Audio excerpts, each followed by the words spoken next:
A todos mais uma vez. Vamos para a nossa 16ª aula de Teoria Geral de Direito Constitucional, a nossa última aula do semestre. E daqui uns dias vocês serão veteranos. Esse semestre foi difícil, esse semestre foi puxado, né? Achei que muita gente ia desistir, mas vocês estão de parabéns. Aguentaram firme e a coisa fluiu, graças a Deus. Né? Então, semestre que vem vocês já são veteranos, vamos providenciar a rematrícula, vamos voltar presencialmente, tá?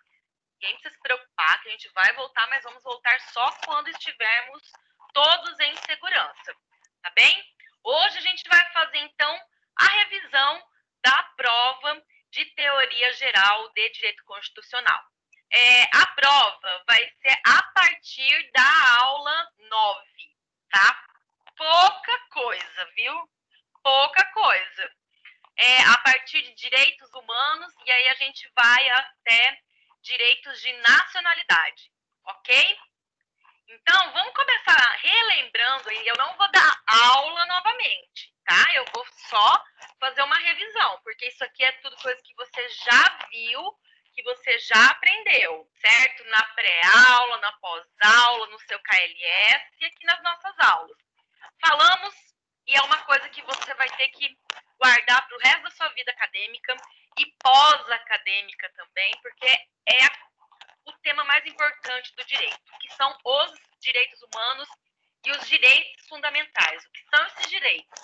Nós já vimos que é um conjunto de direitos que são considerados indispensáveis para a dignidade humana. Esse princípio da dignidade humana é o centro de todo ordenamento jurídico brasileiro, ou seja, a Constituição Federal é o centro do ordenamento, tudo se baseia na Constituição Federal, e no centro da Constituição Federal está a dignidade humana, o princípio da dignidade humana. Ela não é um direito, ela é um princípio. Ou seja, ela está muito além do direito e ela vem antes daquilo que a gente entende que é o direito, tá? Ou seja, o indivíduo, só pelo fato dele ser um ser humano, ele já é detentor de dignidade e essa dignidade jamais pode ser violada, certo? Então, todas as leis, todo o nosso ordenamento jurídico tem que convergir aonde? No princípio da dignidade humana. Tem que servir para promover a dignidade humana da pessoa. Então, essa dignidade humana ela é uma qualidade intrínseca, né, que distingue o ser humano das outras criaturas, tá? E por ter essa dignidade que ele é merecedor de todo respeito, de toda consideração, de todo cuidado por parte do Estado e também por parte da comunidade, tá? Todos nascem com direitos e todos devem ser respeitados e todos esses direitos devem ser promovidos pelo Estado e por todos. Então, quem tem a obrigação de promover, de projetar, de proteger os direitos humanos? Todos. Eu, vocês, qualquer um de nós e o Estado, ok? Então, não é preciso que o homem tenha consciência de que ele tem dignidade ou que ele acha se tem ou se não tem dignidade. Não. Basta que ele seja humano. Ah, mas eu não quero ser respeitado. Não interessa, meu filho. Você tem que ser respeitado. Tá? Você não pode abrir mão da dignidade humana. E aonde que está isso? E aonde está isso no nosso ordenamento jurídico? Primeiro de tudo, artigo 1º da Constituição Federal, lá no inciso 3, que fala que a República Federativa do Brasil é formada pela união indissolúvel de estados, municípios e Distrito Federal, constitui-se um Estado democrático do direito e tem como fundamentos a dignidade da pessoa humana. Ou seja, toda a República e todo o ordenamento jurídico e todo o Estado democrático de direito tem como um dos fundamentos, não o único, mas um dos fundamentos, a dignidade da pessoa humana. Ou seja, o Brasil está centrado, o Brasil está edificado, foi construído em cima do princípio da dignidade humana. É muito importante que você guarde isso, tá? Porque pode ser que você tenha que explorar isso na prova. O que é o princípio da dignidade humana? Qual a importância da dignidade humana? Onde está escrito o princípio da dignidade humana, certo? abrangência. Quando a gente vai interpretar uma lei, inclusive quando há conflitos entre direitos, a gente tem que observar qual daqueles que realiza mais a dignidade humana, ou então qual aquele que agride menos a dignidade humana, certo? Então, a dignidade humana serve também como um juízo de ponderação. Se há conflito entre dois direitos, ela é que vai ser o fiel da balança. Ela que vai dizer, não, esse aqui tem que ser, então, promovido de uma forma mais enfática, esse aqui que tem que prevalecer, certo? Já falamos sobre isso, ok? Vemos que todos esses conceitos que dizem respeito aos direitos humanos, à dignidade humana, estão ali baseados entre o direito natural e o direito positivo. O que é o direito natural ou o justnaturalismo? Essa ideia abstrata de direito, é aquele ordenamento ideal, é aquilo que é aquilo que é superior, que é anterior a qualquer norma escrita, a qualquer lei escrita.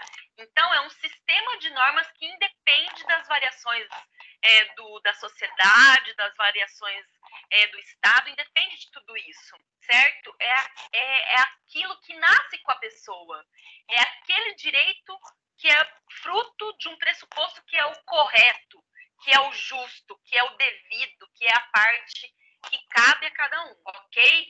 Esse é um direito universal e é um direito comum a todos os homens, certo? São Tomás de Aquino, ele dizia que era fruto da razão divina, mas que era comunicado ao homem, que era perceptível pelo homem. Então, é um direito anterior a qualquer código escrito. E o direito natural, ele é muito utilizado ainda hoje em dia como fundamentos, inclusive, de decisões do STF. Falamos, inclusive, o STF decidiu a respeito da greve de funcionários, do direito de greve, justificando através do direito natural. Olha, o ser humano tem direito de fazer greve, ele não pode ser submetido a condições que não são adequadas de trabalho. Tudo isso utilizando o direito natural. Então, o direito natural é uma justificativa bastante utilizada. John Locke e Jean-Jacques Rousseau, que são lá iluministas, né, da Revolução Francesa, eles falaram que a razão é a fonte dos direitos inerentes ao ser humano, com aquela prevalência dos direitos em face ao Estado. O que isso significa? Significa que certos direitos podem ser exigidos mesmo que eles não estejam escritos. Isso que é o direito natural. Ele não depende de nenhuma norma escrita, certo? Então, o direito natural garante, capacita as pessoas a exigirem, a reivindicarem os seus direitos perante o Estado, mesmo esses direitos não constando de nenhuma lei, certo? Porque o direito natural está muito intimamente ligado ao próprio princípio da dignidade humana, ok? E também o direito natural é um dos alicerces dos direitos humanos fundamentais. Lembrando que direitos fundamentais são os direitos humanos que, inseridos no ordenamento jurídico brasileiro, recebem o nome de direitos fundamentais, certo? E o que é o direito positivo? O direito positivo é aquilo que está escrito, é aquela lei que já existe, é aquela lei que você pode consultar e que quando você vai fazer sua petição e quando você vai fazer uma defesa de um cliente, você pode falar, olha, ele tem o direito aí de permanecer calado, né? Já teve um debate muito grande no STF a respeito do direito do preso de permanecer calado. Né? Isso está na lei, está lá no artigo 5º da Constituição, certo? Mas, além disso, além de ser um direito positivado, foi entendido que o direito de não produzir prova contra si mesmo é também um direito natural, ok? Então, você vai precisar saber qual que é a diferença entre direitos naturais e direitos positivados. Os positivados são aqueles que já estão escritos, são aqueles que estão mencionados ali na lei. Como, por exemplo, direitos fundamentais, como eu falei para você, que está lá no título 2 da Constituição, que são divididos em direitos individuais e coletivos, direitos sociais, direitos de nacionalidade, direitos políticos, direitos relacionados à existência, organização e participação em partidos políticos. O que são esses direitos individuais e coletivos? São direitos ligados ao conceito de pessoa humana e à sua personalidade, como a vida, como a igualdade, a dignidade, a honra, a liberdade.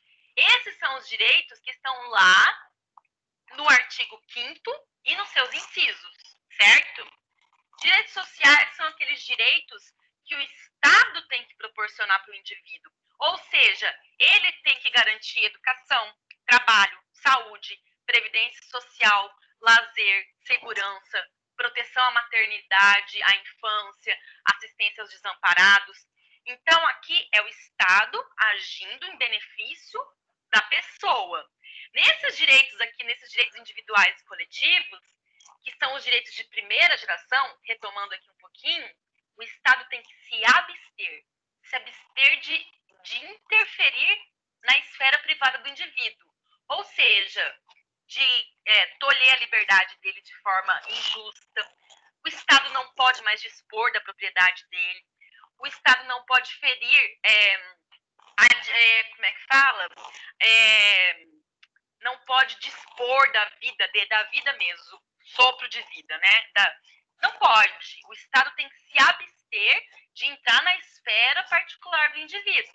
Direitos de primeira geração. Direitos de segunda geração, direitos sociais, são aqueles que o Estado tem que garantir, tem que promover, ok? Esses direitos estão lá no artigo 6º da Constituição. Temos direitos de nacionalidade. O que são os direitos de nacionalidade? A gente vai falar, né, retomar um pouquinho mais a respeito deles, mas é esse vínculo jurídico-político que liga o indivíduo a um Estado que já está previamente constituído. Artigo 12 da Constituição. Direitos políticos. Esses direitos permitem que o indivíduo, através desses direitos políticos, exerça a cidadania e participe dos negócios políticos do Estado. Ok? Artigo 14. Direitos relacionados à existência, organização e participação de partidos políticos. Artigo 17. No artigo 17, mostra ali uma série de direitos que garante a autonomia e a liberdade plena dos partidos políticos de atuarem, porque eles são considerados instrumentos necessários para a preservação e para a realização ao máximo do Estado Democrático de Direito. Entendido? Tá lá, artigo 17. E aí, quais são as dimensões, as gerações desses direitos? Bom, existe essa classificação bastante clássica, né, de gerações de primeira, segunda e terceira geração ou dimensão. Como eu falei, os direitos de primeira geração são aqueles que nasceram com o Estado liberal, que era uma oposição ao Estado absolutista. Estado absolutista se entende clero e igreja, que era dominante, né, lá no século XVIII na Europa. O que acontecia? Bom, eles dispunham da vida de todo mundo, inclusive das propriedades, né, das terras. Aqui, então, por conta de todas as revoluções, né, da Revolução Francesa, principalmente, aqui o Estado ele tinha que não fazer algo para que esses direitos fossem assegurados e fossem garantidos, ok? Direitos políticos, inclusive. A partir desses direitos políticos, as pessoas, né, dos direitos civis também, as pessoas poderiam atuar, participar na vida política da sociedade. Direitos de segunda geração, já falamos, são esses direitos sociais, onde o Estado tinha que proporcionar uma ação específica. Tinha que proporcionar uma política pública, né, um plano concreto para que as pessoas tivessem saúde, educação, habitação, certo? Então, aqui já é uma prestação positiva do Estado. Se o Estado não fizer, então as pessoas não conseguem ter acesso a esses direitos, entendido? E os direitos de terceira geração? Esses direitos eles foram consagrados lá no século XX e eles são marcados pelo caráter difuso, ou seja, coletivo. Então, o indivíduo ele deixa de ser considerado isoladamente para ser considerado como membro de uma coletividade. Então, eles são os direitos de fraternidade ou de solidariedade. É o direito que as pessoas têm de ter acesso à cultura, de ter acesso a um ambiente sadio e equilibrado, né, de um ambiente preservado. É o direito que as pessoas têm de ter acesso ao desenvolvimento, ok? Existem outras classificações, quarta, quinta e sexta, dimensão dos direitos humanos, mas eu não vou cobrar porque não existe unanimidade na doutrina com relação a eles. E se eu perguntar para você, quais são os direitos mais importantes? O que você vai me responder? Não existe um direito mais importante. Talvez cada um de nós vai dizer que um direito diferente é importante. Talvez aquele que está morrendo de fome vai dizer que é comida. Talvez aquele que mora debaixo da ponte vai dizer que é habitação. Né? Talvez aquele que está precisando fazer uma cirurgia urgente vai dizer que é o direito à saúde. Não existe um direito mais importante que o outro. Todos são importantes e todos devem ser proporcionados na medida que eles são necessários. Não existe hierarquia entre eles, ok? Então, se houver um conflito entre esses direitos, né, se tiver que haver uma escolha, a gente tem que partir para o princípio da harmonização, que retira essa hierarquia e que reconhece que os direitos eles vão continuar válidos e vigentes num sistema jurídico que possa promovê-los todos de forma igual. E aí a gente tem que utilizar também o princípio da máxima efetividade e daquele princípio que vai promover ao máximo a sua dignidade humana, ok? Resumindo, a gente vai escolher aquele princípio que vai funcionar, que tem condições de funcionar ao máximo. É isso. Já falamos sobre isso também. Quais são as características desses direitos humanos? Historicidade, eles não surgem todos de uma vez, eles surgem a partir dos contextos históricos, inclusive a partir das constituições que eles foram se tornando fundamentais. Eles são imprescritíveis, ou seja, todos são permanentes, eles não se perdem com o decurso do tempo. O direito à vida não vai deixar de ser importante porque o tempo está passando. Eles são irrenunciáveis, ou seja, você não pode renunciá-los. Você não pode dizer, não, eu não quero. Não, né? Você quer. Porque se fosse possível renunciar aos direitos humanos, a gente ia poder negociá-los. E eles não são negociáveis. Eles são invioláveis, ou seja, eles não podem ser desrespeitados. Tá? Se houver um desrespeito aos direitos humanos, existe a pena, né? Existe uma responsabilização. Eles são universais, ou seja, são dirigidos a todos os seres humanos, de todos os lugares do mundo, inclusive daqueles países que não são signatários de tratados universais. Eles são complementares, eles devem ser entendidos sempre de uma forma conjunta. Um depende do outro, um complementa o outro. É como parte do nosso corpo. O nosso corpo está funcionando bem ali se todos os membros estiverem funcionando bem, ok? E eles são inalienáveis, ou seja, você não pode abrir mão desses direitos. Você não pode abrir mão porque eles fazem parte da sua natureza. E você não pode negociá-los, ok? Se a gente estudar a respeito dos princípios e das especificidades, a gente vai ver, então, que eles possuem um caráter de centralidade. Como eu falei para vocês no começo, eles estão no centro do ordenamento jurídico, ok? O STF já tem inúmeras decisões com fundamentos dizendo, olha, direitos humanos estão no centro do ordenamento jurídico, é o eixo de atuação de todo o ordenamento jurídico. Tudo tem que convergir nos direitos humanos. Eles também possuem universalidade e inerência, ou seja, eles são atribuídos a todos os seres humanos, não importa a qualidade nacional deles, opção política, orientação sexual, credo, nada. Eles não são direitos locais, eles são direitos que pertencem ao universo, ok? Eles são direitos e eles são inerentes porque eles pertencem né? O ser humano tem essa qualidade de pertencimento desses direitos. Eles são transnacionais. O que é algo com transnacionalidade? É o reconhecimento de que o indivíduo ele tem esses direitos independente de onde ele esteja. Ele não precisa nem ter um vínculo de nacionalidade para ter esse direito. E aí a gente fala, né, dos apátridas que não têm nacionalidade, mas continuam sendo pessoas e continuam tendo direitos, né? Continuam tendo dignidade humana, sendo portadores de direitos. Eles são indivisíveis. A indivisibilidade dos direitos humanos é esse reconhecimento de que os direitos humanos possuem a mesma proteção jurídica, porque todos são importantes para uma vida digna. Todos. Se um direito é violado, todos os outros direitos ficam vulneráveis e ficam comprometidos, ok?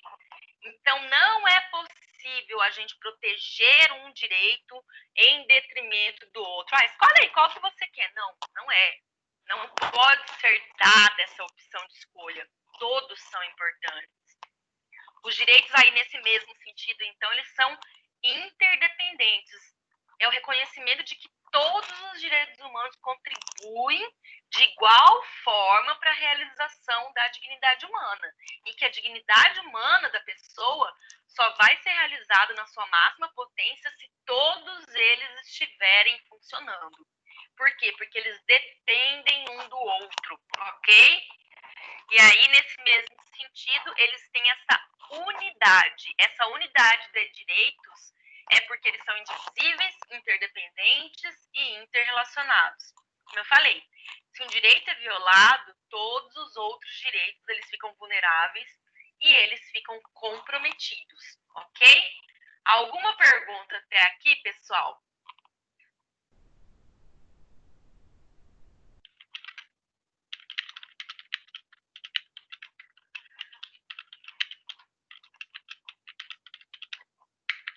Ninguém vai falar nada não, né? Dúvida só na hora da prova. Beleza.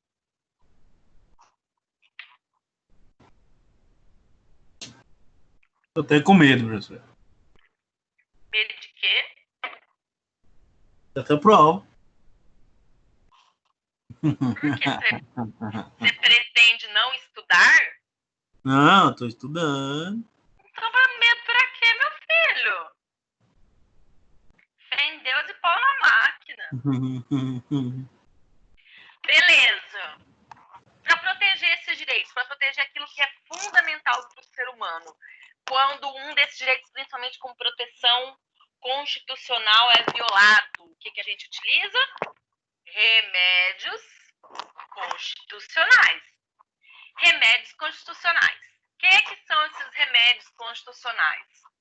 São mecanismos, são ações judiciárias que são colocadas à disposição dos indivíduos para provocar a intervenção das autoridades competentes para sanar, para corrigir, ou ilegalidade, ou abuso, ou então para garantir os interesses individuais. Então, são garantias constitucionais, chamados remédios constitucionais, ok? Temos, então, habeas corpus, mandado de segurança coletivo, mandado de injunção, habeas datas e ação popular. O que é o tão famoso habeas corpus, gente?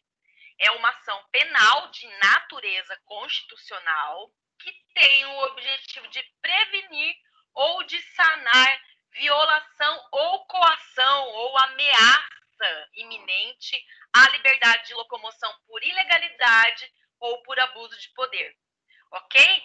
Então, é uma ação constitucional gratuita, como a gente já falou, tá? Não tem forma definida, ele é uma coisa bem simples, bem informal de ser feita, tá? E não demanda o preenchimento lá do artigo 319 do Código de Processo Civil, que é uma série de coisas para que seja uma petição considerada válida. Então, só por ele não precisar preencher esses artigos, já diz que ele é uma ação super simples, ok? Não exige capacidade postulatória. O que isso significa? Que não precisa de advogado, ok? Pode ser impetrado contra qualquer pessoa física ou jurídica. Pode pessoa jurídica? Pode, mas aí somente vai poder ser manejado em relação aos seus sócios, tá? Então, ele é impetrado de forma gratuita, em face do poder público, via de regra, tá? Mas a jurisprudência já entendeu que ele pode ser impetrado naquele caso do hospital, né? De um hospital que não quer dar alta com o paciente porque ele não pagou a conta, ou alguma coisa assim, entendeu?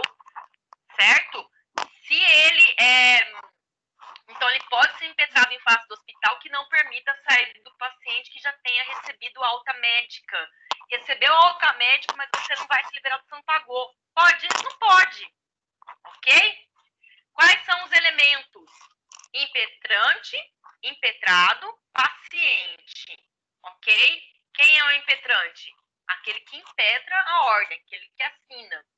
O impetrado é aquela autoridade coatora que atuou com ilegalidade ou então com abuso de poder. Quem é o paciente? O paciente é aquele que toma um remedinho. O paciente é aquele que vai ser beneficiado pelo remédio constitucional. Aquele que sofreu a coação ou aquele que sofreu a ameaça da liberdade. Ok? Como é que esse paciente pode ser? Ele pode ser incapaz. Tá? Se o paciente for incapaz, tem que ser nomeado um curador, que pode ser inclusive o próprio impetrante. Né? No caso, por exemplo, um advogado. Pode ser. Pode haver vários pacientes? Pode haver vários pacientes. Se houver mais de um paciente, as condições necessárias para concessão do habeas corpus têm que ser atendidas por todos, certo? O paciente pode ter um nome desconhecido? Pode, desde que você consiga individualizá-lo, ok? Lembra da história do primata? É isso. Ele pode estar em local desconhecido? Pode. Não é necessário que se saiba onde ele está, entendido? Porque ele pode sofrer um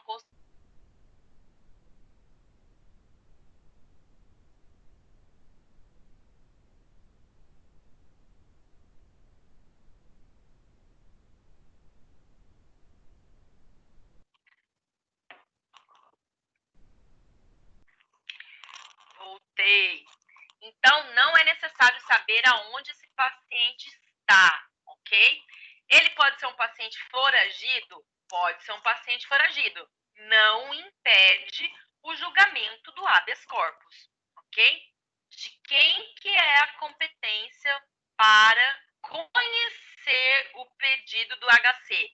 A autoridade judiciária imediatamente superior à que pratica ou a que está em vias de praticar o ato ilegal.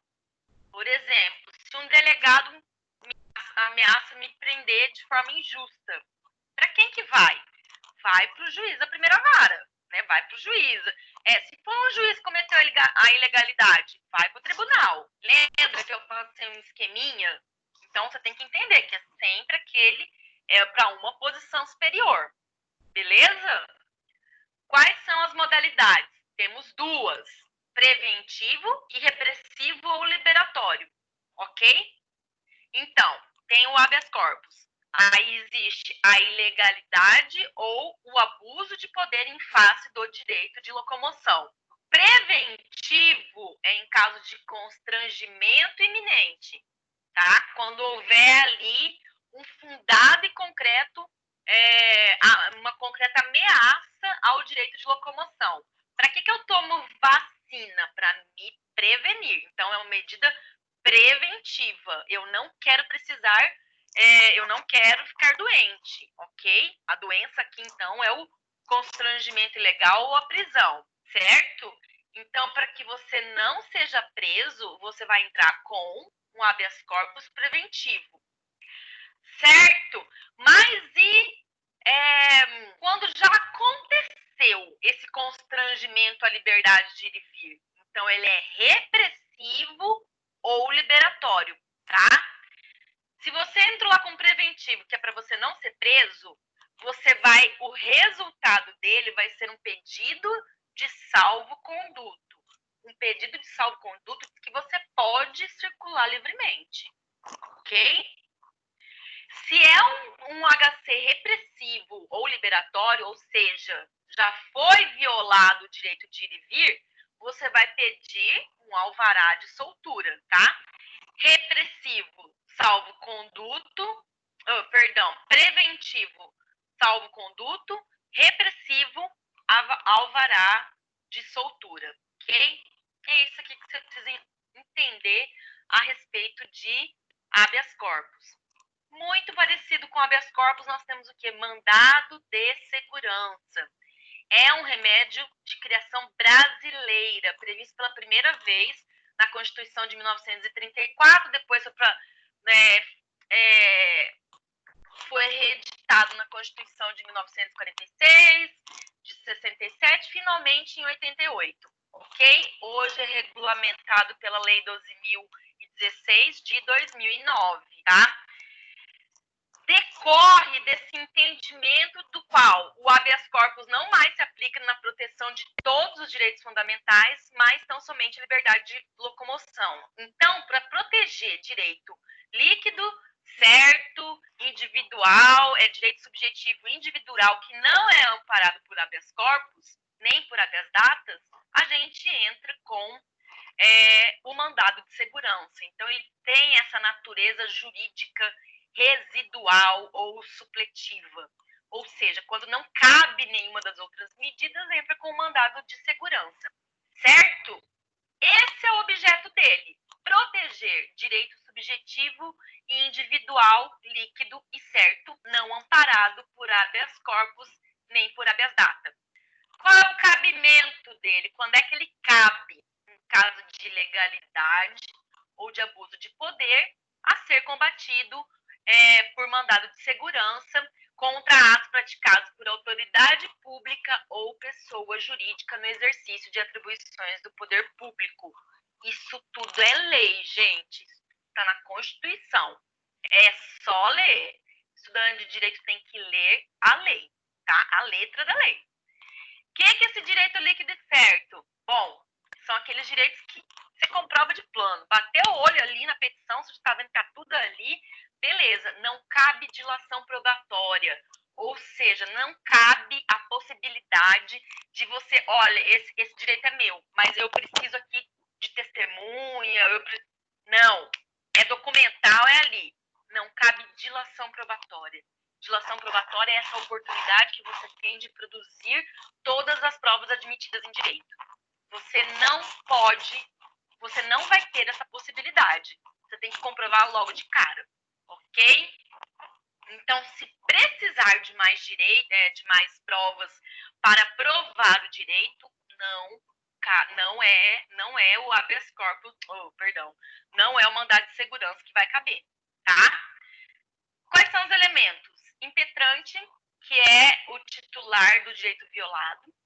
O impetrado, que é a autoridade coatora, tá? Ou, no caso concreto, é quem tem o poder de decisão para determinar que algum ato seja praticado.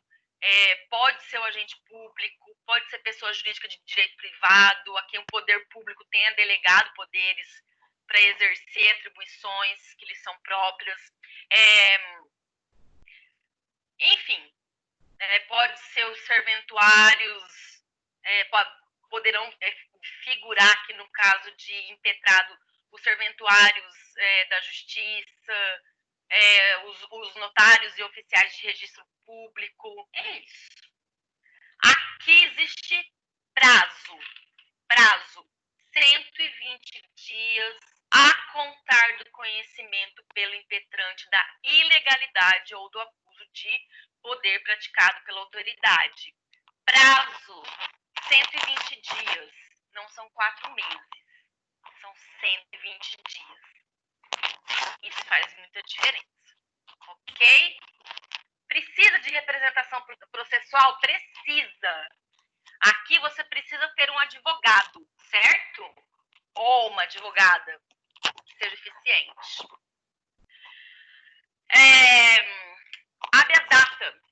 habeas data tenha você a sua informação, conceda-se a informação.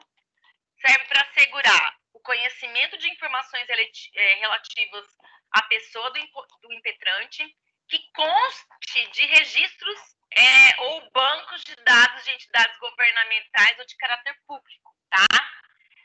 Eu quero saber o que está ali. Posso entrar com habeas data? Pode. Ok, eu sei o que está escrito ali. Agora eu quero consertar, eu quero retificar. Posso fazer isso? Posso fazer isso. Mas eu só posso entrar com habeas data após eu ter tentado fazer isso administrativamente. Ou seja, eu tenho que esgotar a via administrativa para poder entrar com habeas data. Essa história de esgotar a via administrativa, você vai ver muito na prática da advocacia. Muito. Entendeu? Por exemplo, quero entrar com uma ação que é de direito do consumidor. Eu tenho que esgotar a via administrativa. O que é a via administrativa? PROCON. Primeiro eu tenho que ir no PROCON. Depois que eu fui no PROCON, que o PROCON não resolveu nada, porque geralmente não resolve, aí eu posso entrar no juizado. Isso é esgotar a via administrativa. Ok? Então, quais são os objetivos? Conhecer as informações ou consertar as informações que estão contidas ali. O que é a natureza jurídica dele? É uma ação constitucional de caráter civil, tá? Que tem o objetivo de proteger o direito líquido e certo do impetrante em conhecer todas as informações e registros relativos à sua pessoa. E que constem repartições públicas, que são particulares ou acessíveis ao público. Enfim, eu posso entrar com habeas data para conhecer essas informações, para saber o que está escrito ali sobre mim ou para consertar, certo? Cabimento. O STF ele já entendeu e ele pacificou de que é necessário esse ajuizamento administrativo do pedido de informações, tá? Se não houver a comprovação deste pedido de informações, não vai ser deferido o seu habeas data, ok? Então, ele tem o mesmo procedimento que o mandado de segurança, ou seja, precisa ter uma capacidade postulatória, ou seja, precisa de advogado também, certo? A habeas data coletivo. A impetração do habeas data em sentido coletivo acontece muito em casos de sindicalizados e filiados em partidos políticos ou então membros de associações e etc. Tá? Deixa eu ver o que mais aqui. Ele é gratuito, ok?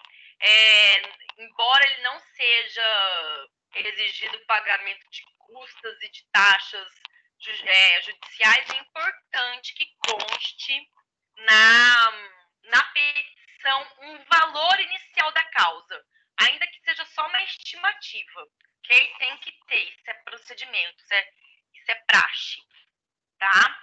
É necessário, então, capacidade postulatória, tá? Ou seja, no habeas data é importante que essa petição inicial ela seja subscrita por um advogado, ok? Sob pena de indeferimento por inexistência de capacidade postulatória, certo? Mandado de injunção. Mandado de injunção vai ser permitido a impetração de um mandado de injunção sempre que a falta de uma norma regulamentadora torne inviável o exercício dos direitos e liberdades constitucionais ou de prerrogativas inerentes à nacionalidade, à soberania e à cidadania. O que é o objetivo, do mandado de injunção? É viabilizar o exercício de direitos e garantias fundamentais, certo? Por quê? Porque está previsto ali na Constituição, mas não tem uma lei que diz como é que aquilo ali funciona, certo? Então, ok, eu preciso de uma lei que me diga como é que isso aqui funciona. Na falta dessa lei, eu posso entrar com um mandado de injunção.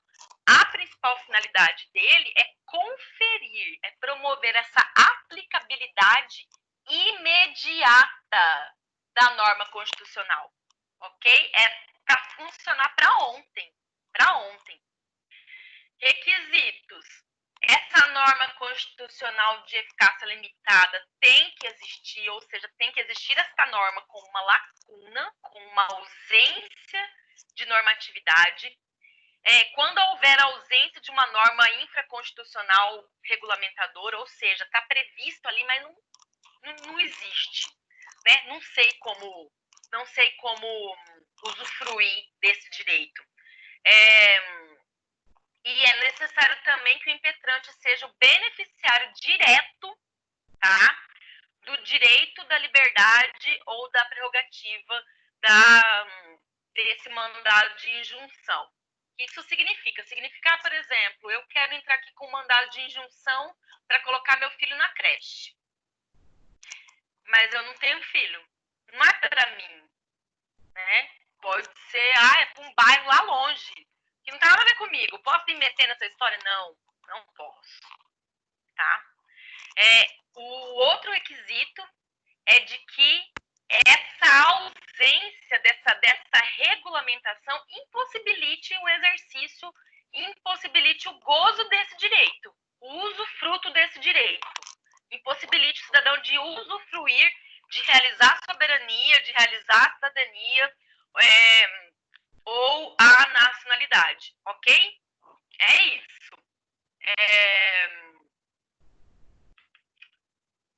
Ação popular, para terminar aqui os remédios constitucionais.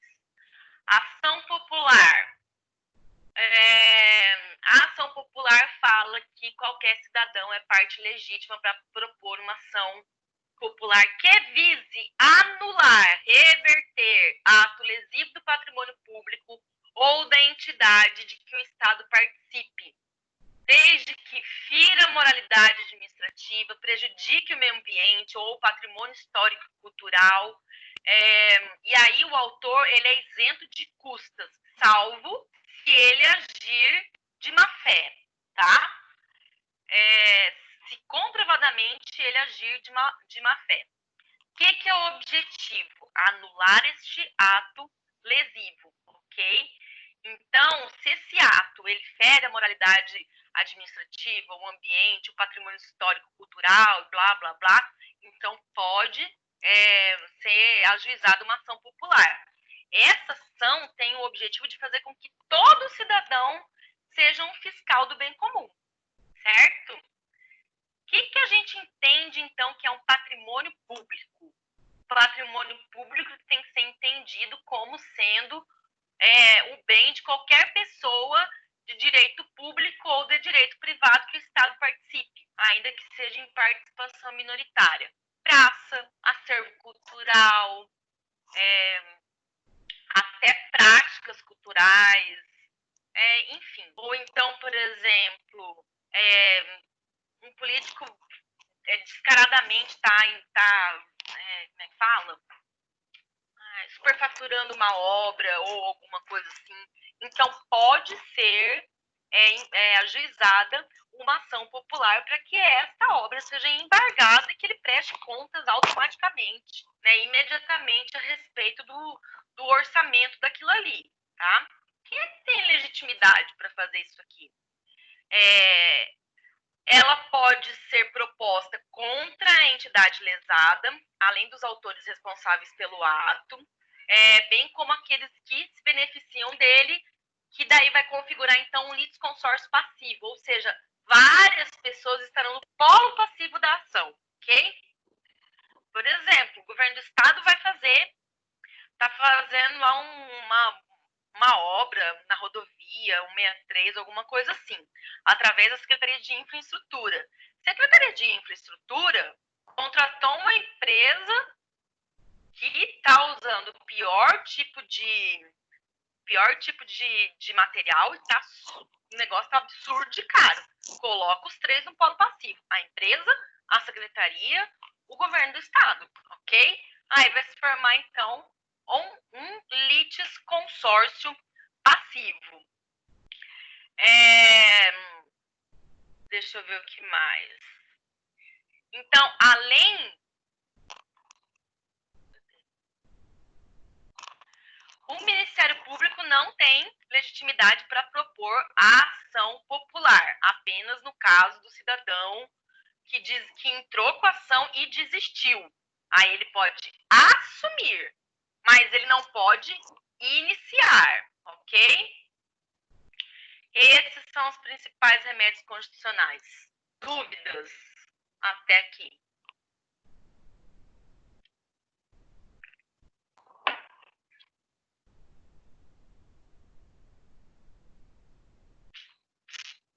Ninguém tem dúvida nenhuma agora, né? Vocês já estão pensando, vocês vão jogar tudo no Google, né?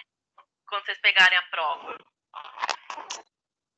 Fala, Igor. Mas igual esse habeas corpus, por exemplo. Aí qualquer pessoa faz, mas para quem que eu entrego?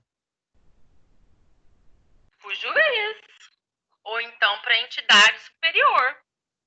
Então eu chego lá. Tô presa aqui, tá? Tô presa aqui na delegacia. Eu vou impetrar para quem? Pro juiz da vara responsável, tá?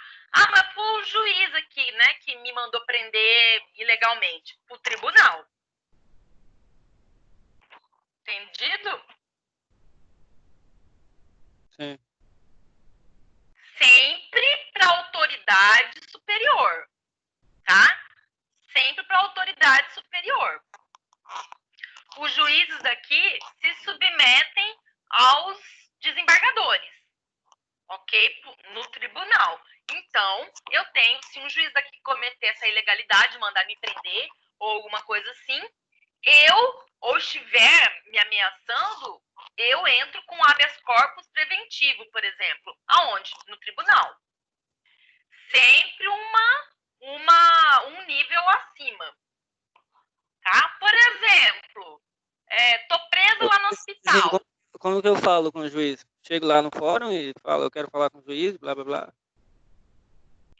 Ah, isso aí já é procedimental. Existe um plantão judiciário, né?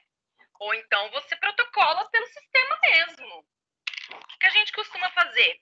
Se está acontecendo, né, tipo, em dias de semana normal, que o fórum está funcionando tranquilo, a gente protocola e corre lá no juiz que vai decidir a respeito do pedido. E fala, olha, excelência, isso aqui, blá, blá, blá, faz lá a petição de orelha para sair de lá já com o pedido, né? Ou com alvará de soltura ou com um salvo-conduto. Se tiver no final de semana, no feriado, o fórum tá fechado, sempre vai ter um plantão judiciário, entendeu? Aí você protocola. Você protocola para o plantão judiciário. E aí eles que se encarregam de mandar para o juiz competente. Entende? Sempre tem alguém para responder. Porque o direito da pessoa de ir e vir, ele não pode estar condicionado à folga de juiz. Entende? Ou então à folga de desembargador. Sempre tem um plantão judiciário. Sempre tem. Tá? Entendi, obrigado. E aí, meu filho, lá de dentro da cadeia você pode escrever, Deus me livre, né? Mas lá de dentro da cadeia você pode escrever, pode falar, ó, vai lá e entrega pro juiz. Você pode escrever no papel higiênico. Vai lá e entrega pro juiz. O juiz tem a obrigação de receber?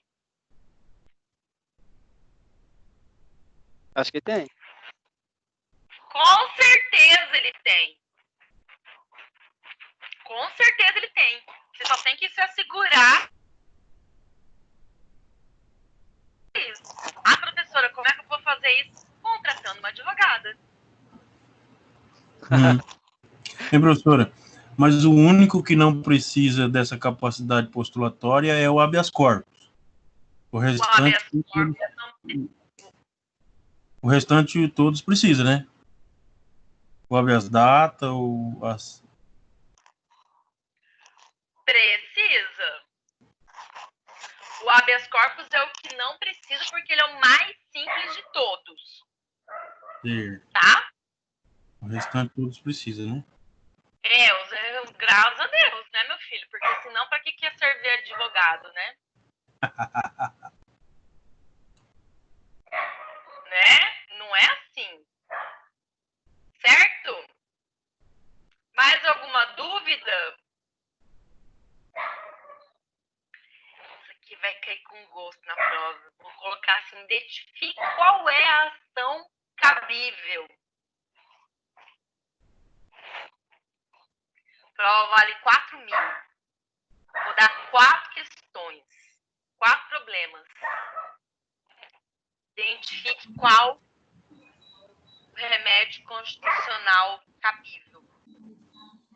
Ué, então manda o mandado de Temos as 4 questões. precisa de advogado também? É o quê? Vão ser 4 questões. Meu Deus, errou 3, ferrou. Gente, eu não tô entendendo, um de cada vez. Fala, Yara. Imagina, se errar 3, ferrou. Você vai só pra acertar, né, minha filha? Meu Deus, professora, põe uma a mais. Eu vou pensar. Não. A professora não vai fazer isso com nós, não é possível. Sim. Ah, não, agora bateu o desespero Não vai feio. fazer isso. Por que desespero, minha filha? Não tá estudando, não? Horrores, muito, muito preocupada, não tem como. Gente, Tá estudando? Tá estudando, Yara? sim. Ah, Ah, professora, mas mesmo assim a gente fica preocupado. Eu não fui bem na primeira prova da senhora. Eu tenho que tirar, pra falar nada, eu tenho que acertar 2 questões certinho, pra me ter 2.000. pronto. Ai, meu Deus. Tá, pode. O Bruno falou que vai passar 15. Eu falei, meu Deus, então a Dani vai passar 25. Ai, meu amor. Deixa eu te explicar como é que funcionam as coisas do curso. Eu sou a pessoa, entendeu? Eu sou a pessoa que faz o terrorismo. Eu sou a pessoa que bota medo em todo mundo. Mas minhas provas são super fáceis. O Bruno fica pagando de bonzinho.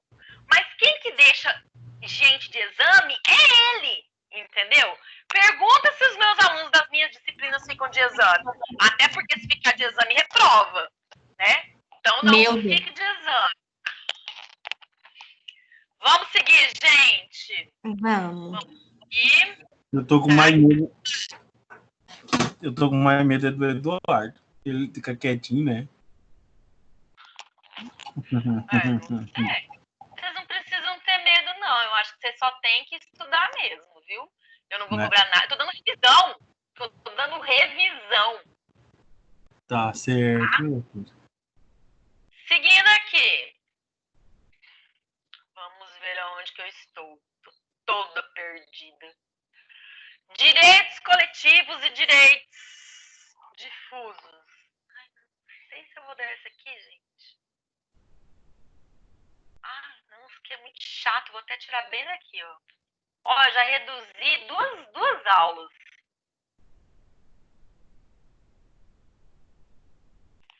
Ai, não, vou tirar daqui. Ah, tá faltando a lei da ação civil pública. A ação civil pública, deixa eu ver, cadê? Ela pode ser proposta pelo Ministério Público, pela Defensoria Pública, pela União, pelos estados, municípios, autarquias, empresas públicas, fundações, sociedades de economia mista e associações interessadas desde que constituídas há pelo menos um ano, tá? Elas também têm essa finalidade, né, de proteger o meio ambiente, o consumidor, o patrimônio cultural, a ordem econômica e a economia popular, a ordem urbanística, blá, blá, blá. A ação civil pública, assim como a ação popular, tem esse objetivo de defender os interesses da coletividade. Só que a ação popular permite que se figure como polo passivo apenas a administração pública. Lembra que eu falei que lá na ação civil pública também pode ser gente, qualquer pessoa física ou jurídica que cause danos ao meio ambiente, aos consumidores e etc. Então, o objetivo delas é praticamente o mesmo. O que vai mudar é essa capacidade postulatória, porque aqui o Ministério Público ele pode ingressar, lá na ação civil, lá na ação popular, ele não pode ingressar, tá? Aqui a Defensoria Pública também pode ingressar, ou então a União, os estados, os municípios. Aqui tem essa amplitude dessa capacidade postulatória, ok? Desculpa. Na ação civil pública é possível que os réus sejam também pessoa física. Não, cadê? Não, a ação popular permite. A ação popular permite que se figure como polo passivo da ação apenas a administração pública. Na ação civil pública, também é possível que sejam réus no processo empresas, ou então pessoa física, pessoa jurídica, que cause dano ao meio ambiente. Pergunta boa para você anotar aí agora. Qual a diferença de ação civil pública e ação popular? Aí você vai falar, professora, as duas têm os mesmos objetivos. Proteger o patrimônio, o meio ambiente, o consumidor, tem objetivos muito semelhantes. Mas essa capacidade postulatória dela é que é diferente, tá? Vamos ver o que mais. Isso aqui eu vou tirar. Direitos de nacionalidade. O que é a nacionalidade? É o status do indivíduo em face de um Estado. É o vínculo jurídico que é estabelecido entre o Estado e uma pessoa, ok? E aí, nesse sentido, em face dessa nacionalidade, toda pessoa vai ser considerada nacional, hipótese que, no caso do Brasil, se enquadra o brasileiro nato e o naturalizado. Nato e naturalizado. A nacionalidade é pressuposto de cidadania, tá? Então, é necessário que haja um vínculo jurídico existente entre a pessoa e o Estado para ela ser, para que ela possa se alistar e possa ser considerada cidadã. Como é que a gente adquire, né, esta nacionalidade? Através do nascimento ou da naturalização. Nascimento, aqueles que são brasileiros natos, que possuem a chamada nacionalidade originária, genuína, primária, de primeiro grau.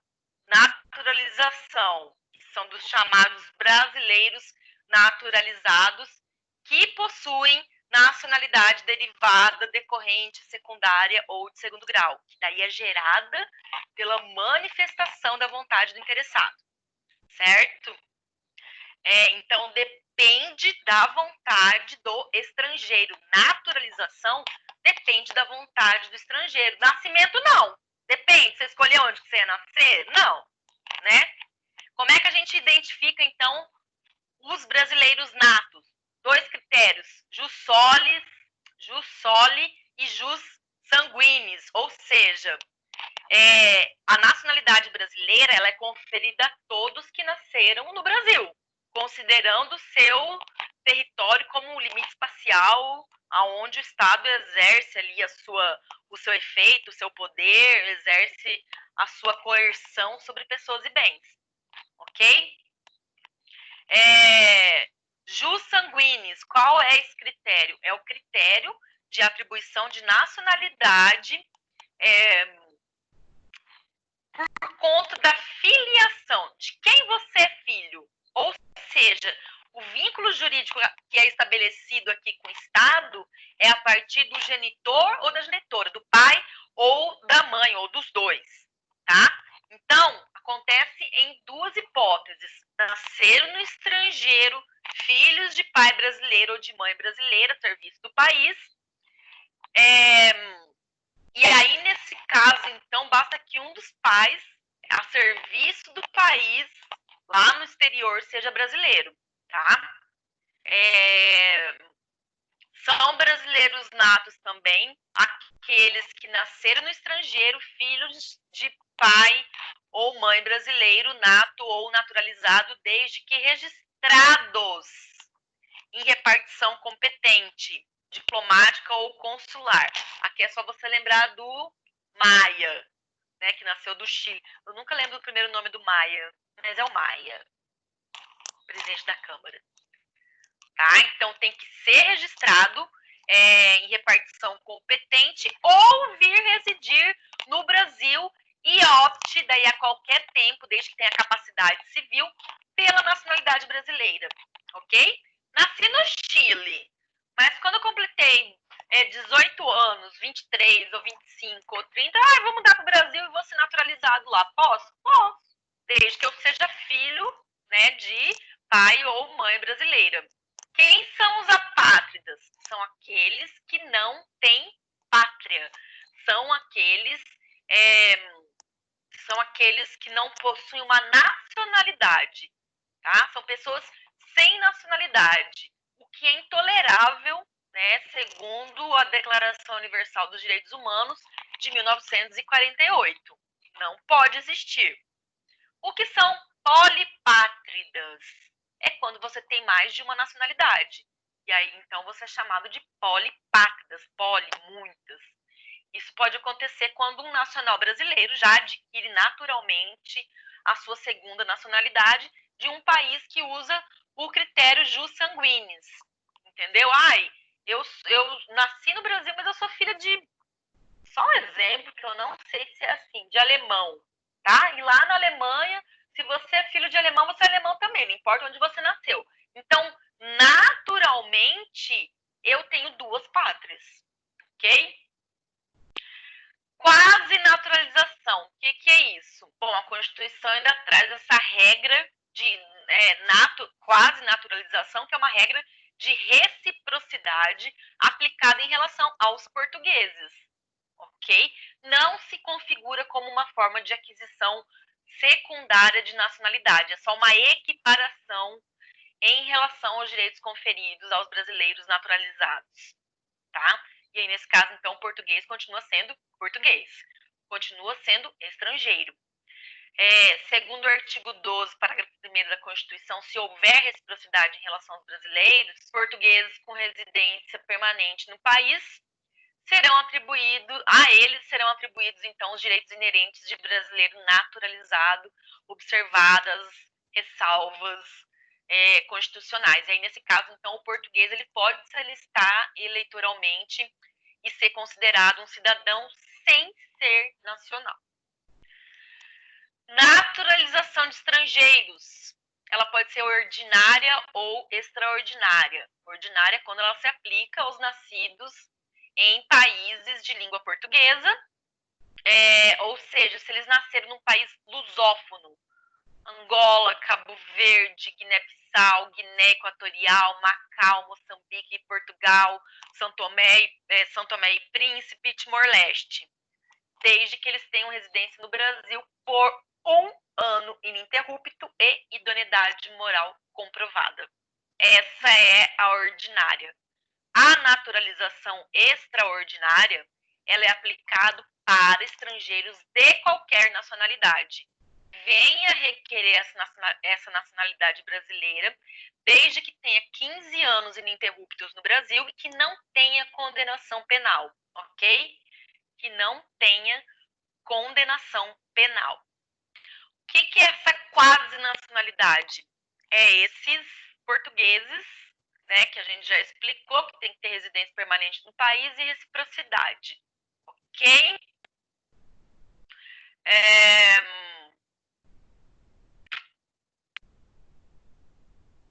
Atividades consideradas nocivas ao interesse nacional. São atividades que ensejam cancelamento da sentença de naturalização, ok? Então, é uma decisão desconstitutiva que é proferida num processo de competência originária da Justiça Federal, que atinge a naturalização apenas após o trânsito em julgado, quando acabou o processo, tá? Esse chamado cancelamento da nacionalidade se refere aos brasileiros naturalizados que praticaram atividades nocivas ao interesse nacional. O que são essas atividades? Olha, tudo aquilo que... Aí eu dei o exemplo, né? No caso, o alemão que se mudou para o Brasil há mais de 15 anos, vive aqui ininterruptamente. Ele não tem condenação penal, aí ele formulou um requerimento de nacionalidade, teve essa naturalização deferida. Mas aí se descobriu que ele se envolveu com tráfico ilícito de drogas, tá? E essa conduta enseja a extradição. E aí pode haver o cancelamento da naturalização. Então, tudo aquilo que fere o interesse nacional, ora, vejo sem interesse do Brasil de ter traficante alemão aqui, não é? Tá? Então, isso fere o interesse nacional, entendido? Quais são as hipóteses, então, de perda e de reaquisição? Ah, não, aqui é muito chato. Não vou pedir isso aqui, não.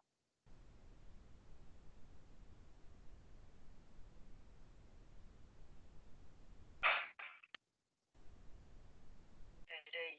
Vou até apagar aqui para eu não me esquecer. Confunde mais a cabeça de vocês. Reaquisição. Cargos privativos. Aqui é importante. Cargos privativos de brasileiros natos. Qual é o critério utilizado para definição de cargos privativos de brasileiros natos? A linha sucessória da presidência da República, ok? Então, não podem ser preenchidos por brasileiros naturalizados e, obviamente, nem por estrangeiros. Presidência da República e vice, presidente da Câmara dos Deputados, presidente do Senado Federal, ministro do STF, carreira diplomática, oficial das Forças Armadas e ministro de Estado de Defesa. Não pode. Por quê? Porque tem que ser preservada a linha sucessória da presidência da República. Nós não vamos colocar um estrangeiro, ainda que ele seja naturalizado, ok? Não vamos. Tá? Deixa eu ver o que mais. Mas a Constituição admite a possibilidade do português que reside aqui ocupar cargo de ministro de Estado, senador, deputado federal e estadual, governador de Estado, secretário de Estado, prefeito e vereador. Tá? Só que para ele ter acesso a esses cargos no Brasil, tem que haver a reciprocidade em Portugal. Ou seja, em Portugal eles devem admitir que esses cargos sejam ocupados por brasileiro. E existe essa reciprocidade, professora? Não. Então aqui também não pode. Né? Já foi a época que a gente se submetia a Portugal. Extradição. O que é extradição, gente? Se refere ao ato de entregar, mediante requisição a Estado estrangeiro, um brasileiro naturalizado ou estrangeiro que tenha praticado um crime lá, ok? Brasileiro naturalizado, brasileiros natos, jamais, tá? Expulsão é a retirada compulsória do estrangeiro que se encontra no território nacional por atentado à segurança nacional, à ordem política, social, à tranquilidade, à moralidade pública, à economia popular. E por conta dessas práticas, a convivência dele com os brasileiros se torne nocivo. Eu acho que às vezes é mais o contrário, né? Mas enfim. E aí, nesse caso, para onde que a gente manda, professora? Problema dele, não manda para lugar nenhum, só manda sair, tá?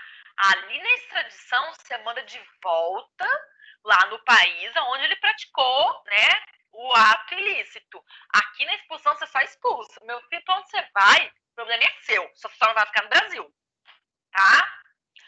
Deportação é a saída compulsória do estrangeiro que entrou ou que permaneceu de forma irregular em território brasileiro. Por quê? Porque ele não preencheu os requisitos legais para entrar ou para permanecer aqui, tá? De clandestino, tá?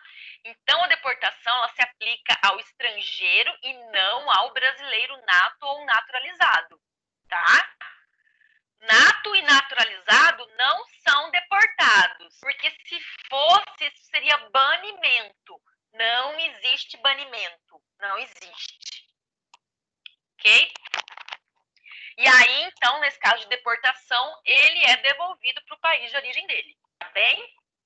Asilo político. Asilo político é a recepção de um estrangeiro de em território nacional após ele ter feito uma solicitação sem preenchimento de qualquer requisito para ingresso ou permanência no país, para se evitar uma perseguição ou uma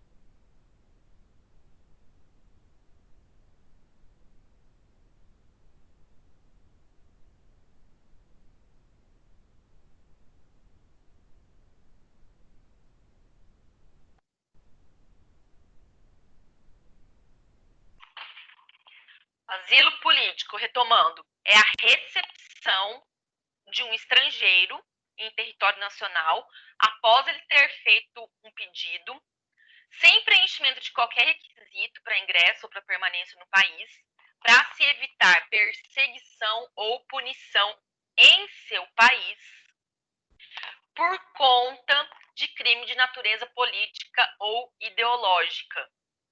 Ok? Quem que tem que considerar que isso é perseguição política ou ideológica? No caso, Brasil. Lembra do Cesare Battisti? Ele dizia que ele estava sendo perseguido porque ele era comunista, né, lá na Itália, ok? E aí o Brasil recebeu ele em asilo político, certo? Porque ele tinha lá uma parceria com o Lula, né? Aí foi constatado que, na verdade, ele estava sendo caçado, né, processado, porque ele tinha cometido 4 homicídios. Isso não tem nada a ver com político, ok? Então ele foi deportado, tá? Mas até então ele recebeu asilo político. O asilado político no Brasil, ele vai se sujeitar a todos os deveres impostos pelo direito internacional, as obrigações no solo brasileiro, tudo isso. E ele não pode se ausentar do solo brasileiro sem a permissão do governo. Não pode. Um detalhe importante. Súmula 421. A súmula 421 fala que a existência de relações familiares, filhos brasileiros, cônjuges, companheiros do extraditando, ainda que sejam dependentes dele economicamente, não possui relevância para determinar ou não a extradição. Não importa, é extraditado. Né, no caso de ter cometido algum delito, alguma coisa assim, ele é extraditado. Só que diferente ocorre no caso de expulsão, tá? Porque o artigo 75 da Lei 6.815 de 90 veda se o estrangeiro tiver cônjuge brasileiro, tá? Não pode estar divorciado nem separado. E aí esse cônjuge pode ser de fato ou de direito, desde que o casamento tenha sido celebrado há mais de 5 anos e caso o estrangeiro tenha filho brasileiro. Então, ter família aqui, alguém que é dependente, ter cônjuge, ter descendente, ter filhos, né, tem essa dependência econômica aqui, nesse caso de expulsão, então conta muito, tá? E aí, nesse sentido, a súmula 1 do STF diz que é vedada a expulsão de estrangeiro casado com brasileira, ou que tenha filho brasileiro, dependendo da economia paterna, certo? Então, para o caso de expulsão, conta se ele tem família. Para o caso de extradição, não conta. Tá bem? Gente, cortei um monte de matéria. É isso que vai cair. Estudem. E eu vou dar um recado para vocês. Eu não vou dar uma prova difícil. Agora, uma coisa que eu não vou tolerar de jeito nenhum é copiar da internet. Se eu jogar na internet e aparecer, eu vou dar 0 para a questão. Tá? E outra coisa, prova igual. Se tiver prova igual, que seja uma questão, que seja a linha, a frase, se tiver copiado de outra pessoa, eu vou dar 0 para os dois. Para aquele que copiou e para aquele que compartilhou a prova. Não compartilhem. Vocês têm material sobrando, tá? Sobrando. Se tiver, Vai ser 0 para todo mundo e aí vai pro exame.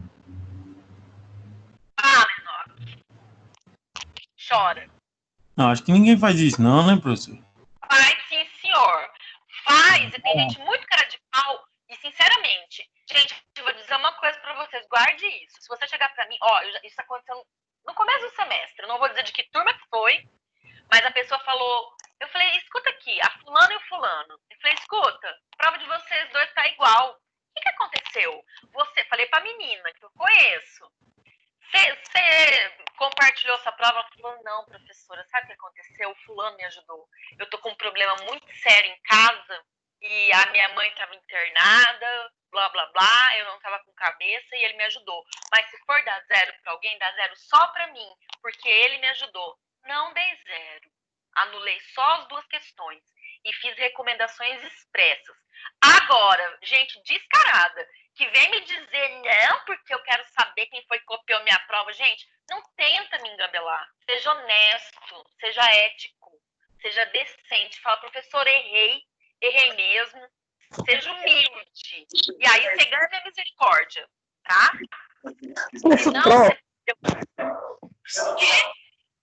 Prof, caso eu não desista do curso antes, né? E nós tenhamos o prazer de nos conhecer, olha que precisamos conversar sobre isso, sobre essas provinhas iguais. Por que, minha filha? Opa! Pensa que as provinhas igual em grupo. Acontece. Olha, gente, eu tô fazendo uma recomendação expressa para vocês e eu não estou brincando com isso, tá? Vocês vão fazer a prova em casa. Eu sei que vocês vão usar computador. Eu sei que vocês vão usar a internet. Escreva com as suas próprias palavras. Eu vou dar 0. Eu tô dando revisão. Eu tô dizendo o que vai cair na prova. Eu tô dizendo o tipo de questão que vai cair. Eu não quero ninguém copiando de ninguém. E ninguém copiando a internet. Tenha pelo menos a capacidade de fazer paráfrase. E não compartilhe a sua prova. A cidade mais populosa dos Estados Unidos começou um processo cuidadoso de reabertura. Tá bom, Marisa? Oi, prof. As provas que eu fiz no primeiro semestre, eu entrei bem depois. Não tinha nenhuma matéria, nada. Minha salvação é que eu peguei alguma coisa do KLS, peguei algumas coisas da internet, mas eu coloquei toda a bibliografia de onde eu usei. Então, vai acontecer algumas coisas assim, né? Porque é bem difícil para quem está fora das aulas, não teve o contato com o professor, de ter todo, né? Para poder embasar pelo menos uma questão. Então, Meu amor, isso é bem diferente de você compartilhar a prova. Isso é bem diferente de você jogar no Google e meter um Ctrl+C, Ctrl+Z. Bem diferente. Exatamente. Ctrl+V. Exatamente. O que está acontecendo? O professor sabe muito bem quando que o aluno está copiando na cara dura por preguiça de escrever a própria frase, tá? E tem KLS, tem aula, tá? E assim, olha, não tem desculpa. Não Exatamente. tem. Agora, eu vejo erros de português iguais. Aí não dá, né?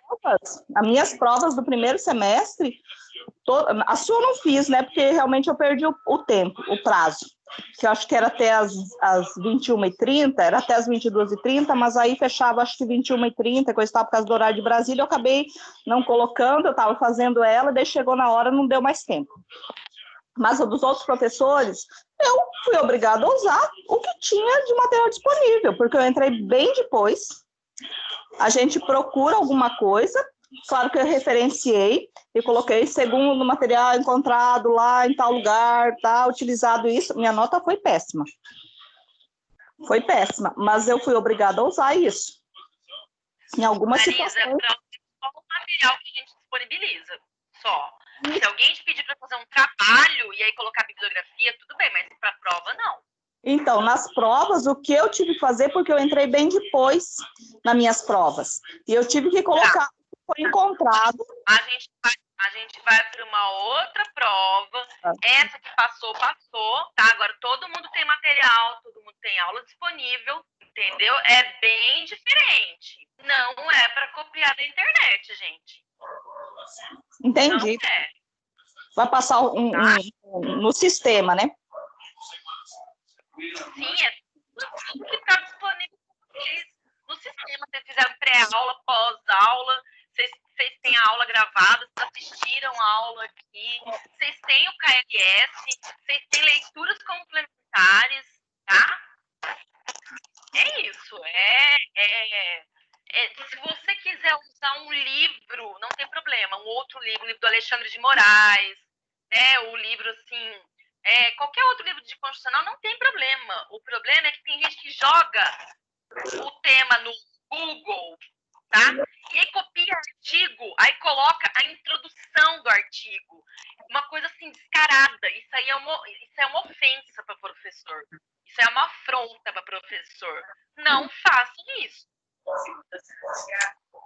Entendi. Mas se usar uma referência fora do que foi dado, tranquilo. Você pode usar um livro, por exemplo.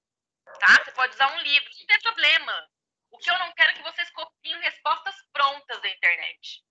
Ah, entendi. Eu respondi uma questão da nota máxima, né? Que teve lá uma pesquisa que teve lá sobre a questão, né? Você encontra tudo na internet, tudo. E aí eu coloquei até na pesquisa que teve, né? Que as questões que tem, elas são questões assim, de anos anteriores, né? E teve uma pesquisa lá de satisfação, de não sei o quê, sobre a nota máxima. Se ela fala que aquilo ajudou o aluno, esse tipo de coisa, né? E aí eu falo, aí parte do aluno. Se o aluno quiser, ele vai ter que correr atrás. Agora, se ele não quiser, ele encontra tudo na internet. Ele está enganando a si mesmo, né? E depois ele vai colocar a culpa na instituição, né? É isso que eu falo. É lá no futuro, depois de formado, que, na verdade, o aluno vai ter que provar se ele é bom ou não. Eu vi essa pesquisa, até eu respondi, né? A pesquisas, tal, e coisa, né? Porque são questões, assim, de 2011, 2010, Enem, tal. Muitas questões que tem tudo na internet. Tudo. Mas quando você for fazer o exame da ordem, quando você for fazer NAD, você não vai conseguir copiar da internet, né? Exatamente. É isso que eu falo. O aluno vai atrás, vai ter que correr atrás do que ele quer, mas muitas vezes a gente tem que usar alguns textos fora do que tem da aula para a gente poder ter uma compreensão, assim, para poder embasar. E eu procuro embasar sempre com alguma coisa que eu encontro, e se eu encontro, eu procuro não colocar as mesmas palavras que está, mas eu procuro sempre colocar de onde eu tirei. E aí, se colocar na sua prova, vai ser zerado.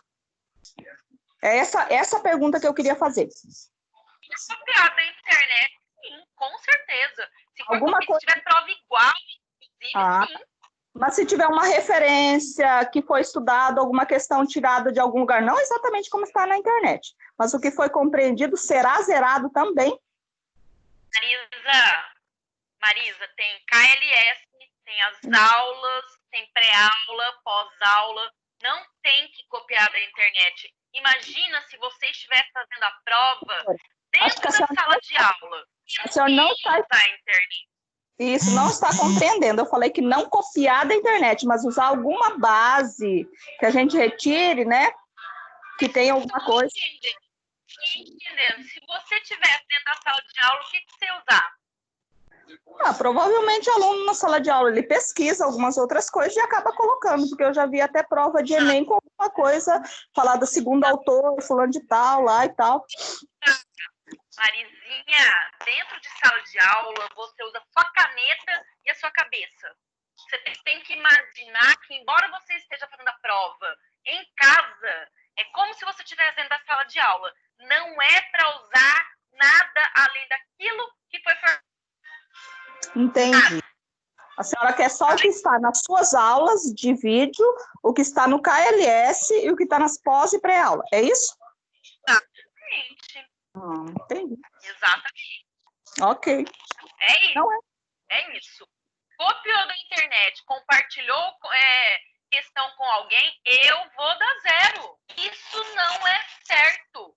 Eu acho que eu não tinha nem que explicar esse tipo disso, tá? Entendi. Mas se existe essa dúvida, agora eu acho que está esclarecida. Exatamente. Tem que ensinar como se vocês estivessem dentro de uma sala de aula. E eu ainda estou concedendo, óbvio que vocês vão usar, os materiais que foram disponibilizados durante o semestre. É Entendi. isso. Entendi. E vai ser permitido. Gente, Entendi. eu vou levar isso muito a sério. Entendi. Qualquer pesquisa fora será desconsiderada. Uhum. Tá bom? Alguma pergunta mais, gente? Agradecida. Professora, essa aula vai ficar no AVA ou não?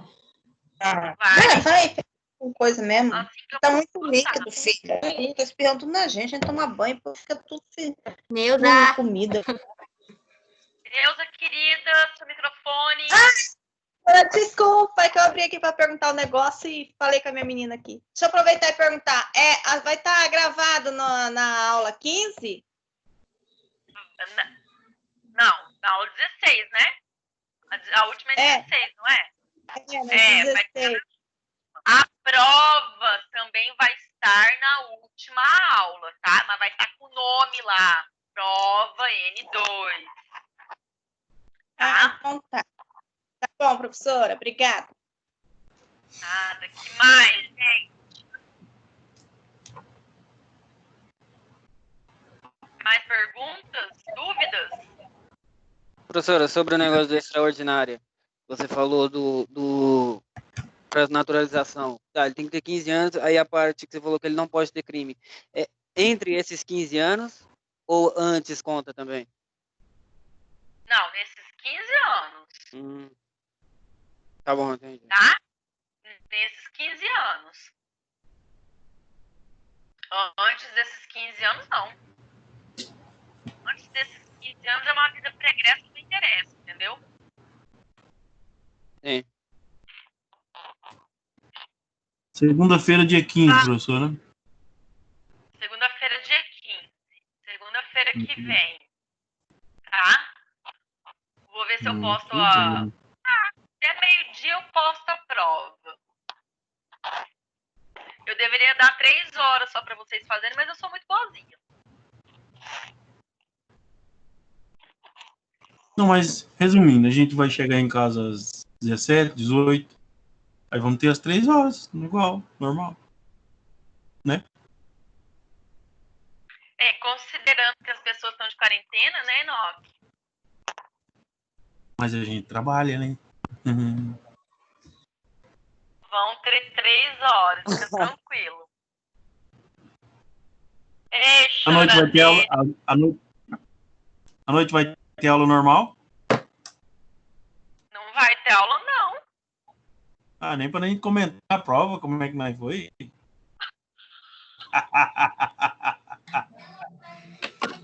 Não é.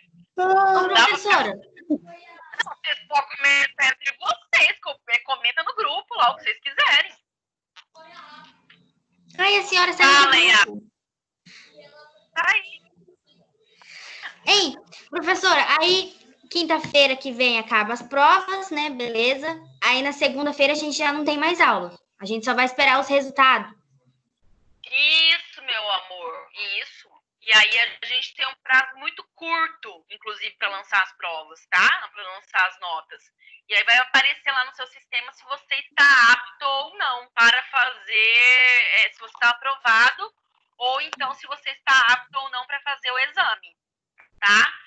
Dependendo quem precisar fazer uma segunda chamada, que não fez a primeira e que não atingiu nota na segunda, porque, por exemplo, né, a Marisa falou que não fez a primeira prova. Agora ela tem que tirar 1.500 nessa prova, uma prova que vale 4.000. Ela tem que tirar 1.500. Ela tem que fazer a primeira prova. Se ela tirar 1.500, não, tá? Entendido?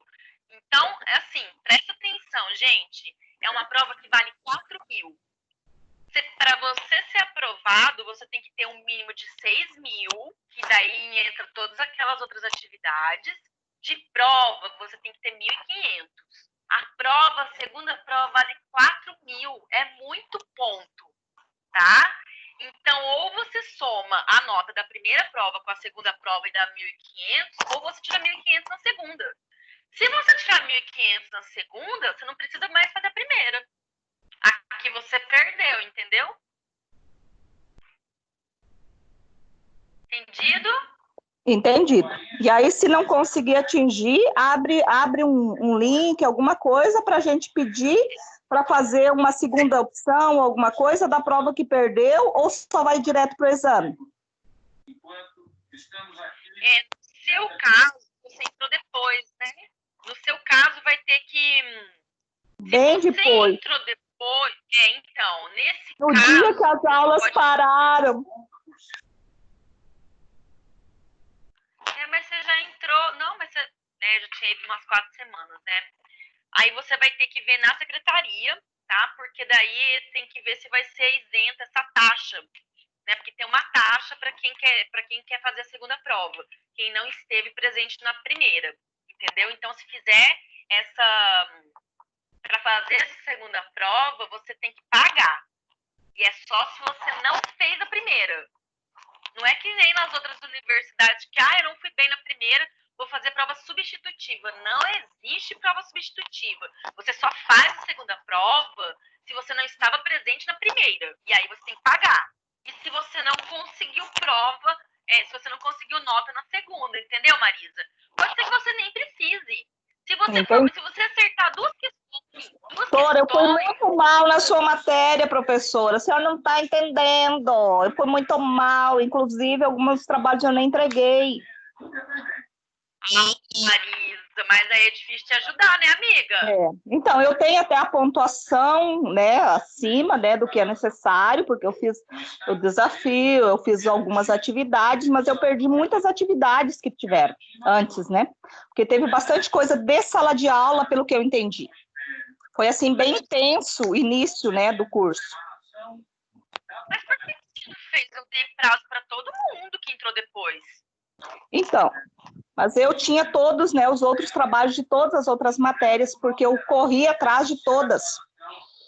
E aí eu fui indo, fazendo uma coisa ou outra, né? E aí foi indo, eu consegui, aí essa é a minha preocupação, de chegar lá na frente e não tiver, mas aí eu vou tirar uma informação na secretaria, como é que fica, caso eu não consiga fazer, não conseguir a pontuação, e aí eu vou tentar fazer uma segunda, ou o quê, nem que tenha que pagar, né? Para pelo menos fechar. Para fazer o exame, você tem que tirar 1.500. Marisa. Para não fazer, né? Para não fazer o exame, né? Não, fazer o exame sim, você tem que tirar 1.500 na prova. Não tirou, não completou os 1.500, você vai para exame. Para você ir no exame, você tem que tirar 1.500. Marisa, então, minha filha. Aí lascou. Você tem que tirar 1.500 prova. De qualquer jeito. Sim. Você tá com uma pontuação boa. Você tá com 8.550. Que doida. Por que você tá reclamando, mulher? Professora, não fale isso em público, por favor. O que, gente? Sua pontuação tá ótima. Mas o que vale mesmo é a prova, porque se não atingir, não importa se eu tenho 9, se eu tenho 10 mil pontos, se eu não atingir os 1.500 pontos, eu estou reprovada na matéria. Isso é fato, porque eu li todo o manual, é fato. Marisa, olha nos meus olhos verdes, que não são verdes. Marisa, é lente? Vai tirar, mulher? Não, eu não tenho olho verde. É lente? Não. Desculpe as brincadeiras, professores. Não, eu vou tentar mesmo. É porque, que nem fala, eu procuro embasar o que eu entro, né? É a minha segunda graduação, e assim, mas é muito difícil você entrar bem depois de muitos anos que você está fora da faculdade E eu sou muito Caxias, então tem algumas coisas assim que eu não consegui acompanhar a aula, porque era uma segunda-feira, eu trabalho, tenho uns outros compromissos, e realmente eu entrei depois e eu perdi essa fase mesmo inicial, que é muito importante na faculdade. Porque é aquela... Você está se cobrando muito. Então, mas aí eu vou tentar fazer o que der, né? Que não der, a gente vai paisando, fazer o quê, né? Qualquer coisa depende. Fundamentos históricos, deixa eu ver. Ai, Marisa. Então, né, minha filha? Tem gente que tá com metade do que você tá, por favor, né? Tô achando que você tá aí desesperada. Gente, estudem. Eu não tô aqui para dar uma prova que vocês não saibam fazer. Eu só tô aqui para avaliar aquilo que vocês aprenderam. Eu não tô aqui para provar que vocês não sabem nada. É óbvio que eu não vou sair aprovando assim, sem critério nenhum, entendeu? Mas vai estar tudo no material de vocês, vai ser tudo coisa que vocês viram, assistiram, leram, trabalho que vocês fizeram. Fiquem tranquilos. Eu não tô para provar que vocês são burros, são incompetentes, que vocês vão reprovar. Não é, eu tô aqui para ensinar vocês. É óbvio que quem levou as coisas a sério vai bem na prova. É simples isso. Não se preocupem com isso, só estudem. Tá? Estudem. Eu dei a revisão, eu disse o que vai cair, eu tirei os direitos políticos, por exemplo, não vão cair. Tá? Então fiquem tranquilos. Vai ser tudo dentro da normalidade, tudo dentro da tranquilidade. Eu só não quero, gente, de verdade, trapaça, só isso. Eu não tô pedindo muito. Eu não tô pedindo para vocês se sacrificarem, eu só tô pedindo para não ter trapaça, só isso, tá? Porque na vida real, minha gente, ninguém passa em concurso colando e compartilhando resposta não, viu? Muito menos na OAB, tá? Confia no amor da prof. Segura na mão de Deus e vai. Vamos confiar, prof. Então, tá bom. Então, segue esse coração aí e vai estudar. Só isso. E para de se exigir muito, tá? Entrou na metade, certo. tá indo super bem. Tá bom? Que mais, gente? Mais alguma pergunta? Yara, tá tranquila? Ricardo. Tranquilo. Éder, Bruna. Essa semana o bicho vai pegar, tem que estudar, ó. Pode estudar. Pode Você amanhã estudar. você vai postar, né? Vou, essa aula? Vou sim. É porque daí amanhã eu quero pegar e copiar tudo no caderno. Mais fácil pra estudar.